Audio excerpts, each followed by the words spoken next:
Hey everybody, I'm Steve Cubby Culberson here for the Cubby Show, and I got a very, very special guest with me today, Jeremy Rosado. Good to see you, my friend. I feel like he's my brand new friend. I got a new buddy in you, man.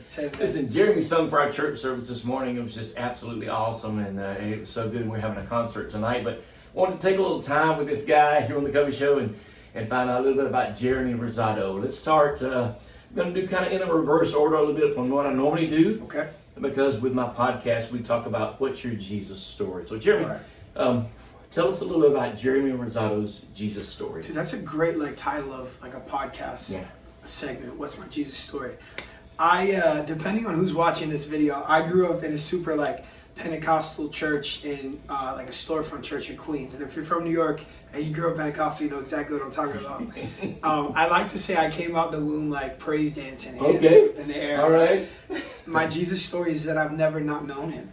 And so when I was born, my parents introduced me to my Jesus. From the moment I was a child on up, man. And so there were moments where I was dumb like everyone else, but I never actually had a time where I didn't have Jesus, which is kind of a crazy thing, and it's not usually people's stories, but I'm grateful that that's mine.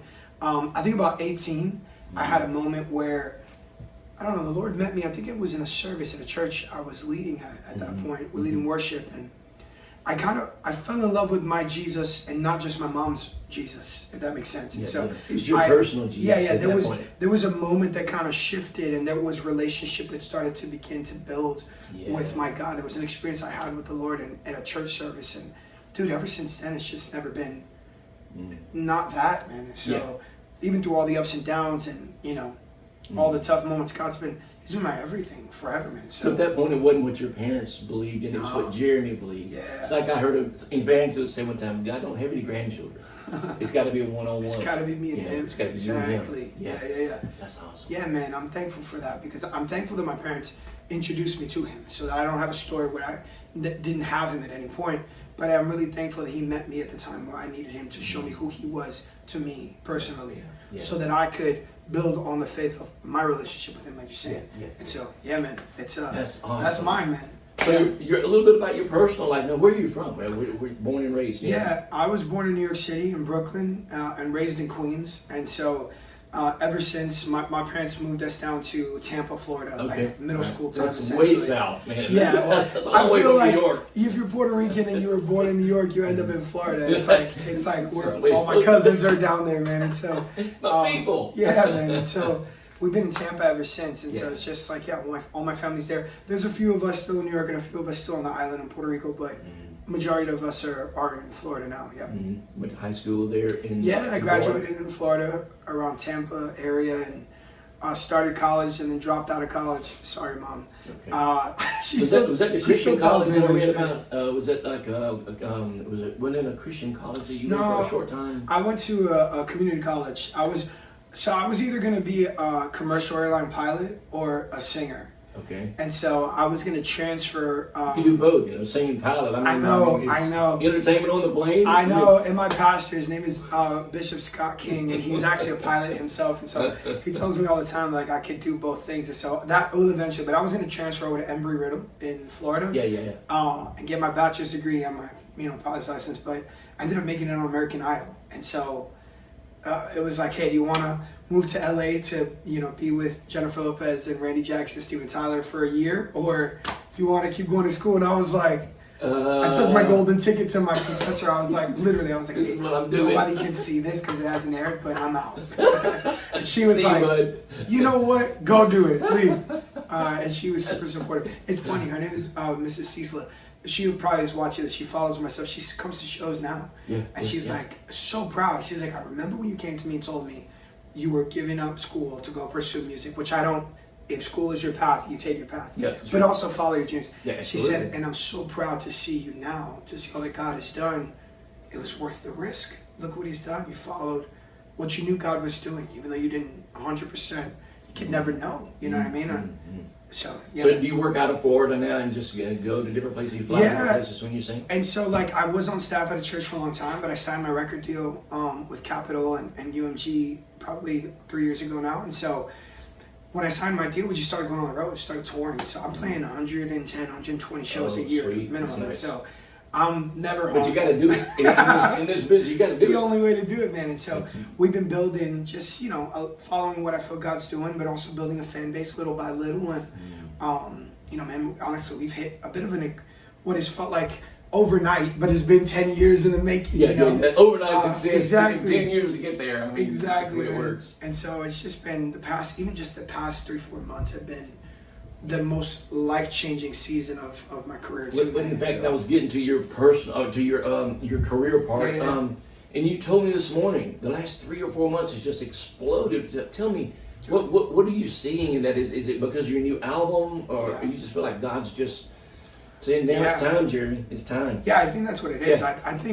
I think for so long I was chasing and believing, because I know I was called by God to do this thing, but I still hadn't seen him move in certain ways. And I'm like, God, I'm still here. The album's called The Waiting Room on purpose, because it felt like the biggest, longest season of waiting in my life. Yeah, and so, but truthfully, man, I started therapy at the top of the year, and I'm okay with saying that out loud. I realized that there were a lot of things from childhood that I never healed from. And as a grown man at 33, there were triggers and feelings that I had the things that would hurt me in ways, and I would I gotta work through this. And so I would tell anybody watching, Jesus first, therapy second, but the combination of the two for me has been life-changing. Started that in January, ended up writing a song called Hero in the Room in February about some childhood brokenness I went through. And so I never thought the song would ever come out. I thought it was just so that I could heal. And dude, that's a title track. Dude, I remember going to my label literally the same night we wrote it, because I had a dinner scheduled with them, and I told them, I said, if you believe in me and if you trust me, my A&R, his name is Garrett. I love him so much, and I was like, gee, if you trust me and you believe in me, I need you to put this song out right away. And he looked at me like, you're signed to Universal Music Group. That doesn't happen. There's a process. For 6 weeks before you can even think about putting a song out. And I remember him just looking at me and be like, you know what? Yeah, do it. And I had 2 days. The song had just been written. We recorded, mastered it, mixed it, packaged it. Within 2 days, turned it in. And the song that night went viral on social media. And so what was nothing moving, one song that hadn't even released yet, within 2 weeks, I think amassed over 7 million views. And so, again, for other people, I got about 1 million of those. Dude, for me now, I thank God, because it's opened so many doors. There's obviously a bigger base now, and there's, we see that more often, but then I'd never seen that. And so God just did it, man. And I trusted that God gave me the song that was going to change my life. Yeah. And I just had to be bold and push for it. And thank God for my team that trusts me and believes in me, man. And we put it out, and the song changed my life. It's the song of my career. And I didn't even have an album coming. The song came out and blew up, and then an album was decided within 2 weeks. And so That's God, it just kind of moved. And then, I had one more song that we were going to write for the record. It's called Keep Holding On. Ooh. Wasn't even going to be on the album. Wasn't a radio single, was nothing. Thank you, bro. It is at our station. Thank you so much. And I remember I wrote that with my friends Jamie McDonald and Bay Turner and Derek Winkley and Jamie and I and Bay. We were going to just record singing videos for Instagram for the fans. We were just going to be like, oh, there's a lot of soul here. We can sing, man. Yes. And I remember texting Jamie and being like, I feel like I need one more song. And I need one more song for someone that I love that is still struggling in this area of addiction. And I need to give one more last effort of I gotta remind you of who God is in your life. Can I beg you to trust him one more time? And I remember through tears, me and Jamie and Babe, we just cried, and Derek as well. We just hours of crying and listening up for God's voice and just being in that room in that studio and Keep Holding On was birth. I took that to the label the next morning, and everyone cried in the room, and we all looked at each other like, oh my goodness. Dude, and we put that up, and it was quadruple the size of Hero within the first week. And so now here I am with 2 songs doing the same thing, and then the album came, and then we got a new song called When I Meet Jesus that I think is the most special song of my life of all heaven. You gonna do it tonight? We are, Okay. And that song has started to move, and it's moving past these other songs too. I'm taking it all in, man. It's been the wildest.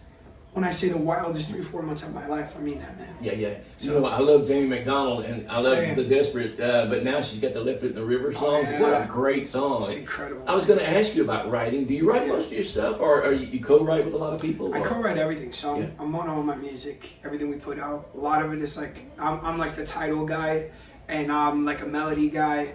Yeah. And then you get in the room with somebody like Jamie, which I'm not even.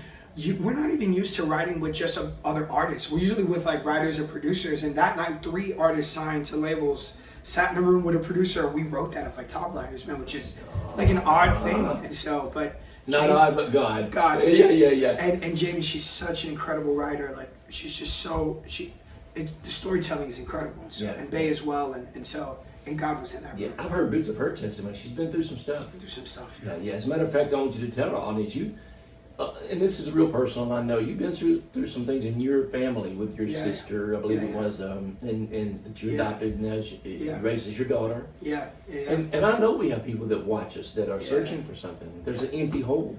Yeah. You can man. relate to that so much. Yeah, it's tough. And whatever you're comfortable with. I appreciate that. Yeah. We put out a song called "Come and See" a year and a half ago, and that was a testimony of a family member of mine that I love so much that I've been struggling with addiction for a long time.